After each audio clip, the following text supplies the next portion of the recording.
nay mày chỉ hỏi xem rồi.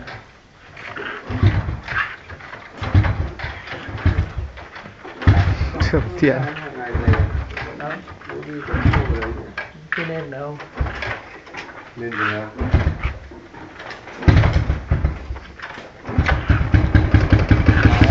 Nèo lên. Đâu có để.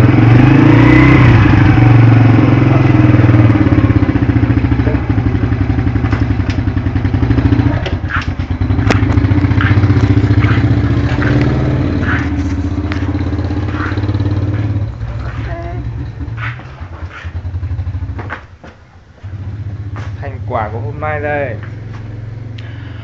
Một buổi sáng gói bánh, 12 giờ trưa bắt đầu luộc, 10 giờ đêm mới bắt đầu vớt bánh. Đây là chuẩn bị này để cho nó ráo nước, là chuẩn bị ép nhá. Sáng mai là chén thôi. Nhưng mà năm nay này cháu là nhàn nhất đấy nhỉ. Nhàn nhưng mà năm chả có đợt cái gì đó. Nhàn nhất. Lên 31 cái.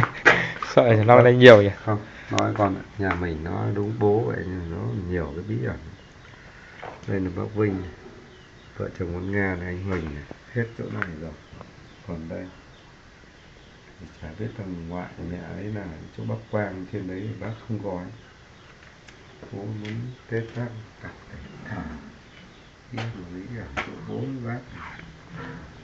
Bác đi 4 10 12.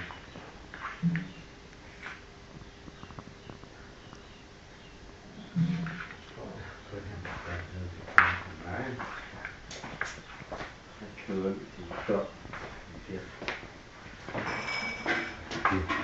tục ăn ở đấy. Mẹ bác mình mới hôm rồi mấy tháng sau 16 triệu lúc bé là kêu ở đâu cả.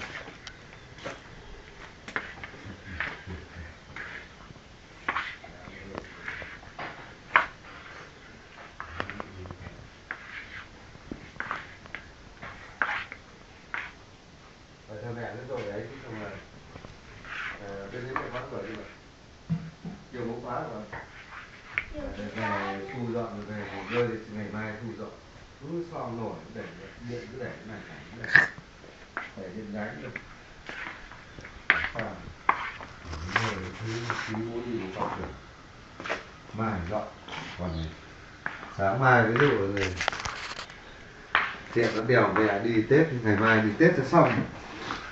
Bánh chưng có rồi nên bác rồi nên anh Huỳnh anh Ngọc người bác lập nó lục nó gọn nó thái phí này kia. Đấy là con nhớ nha, đầu giờ chiều mai con thử nếu mà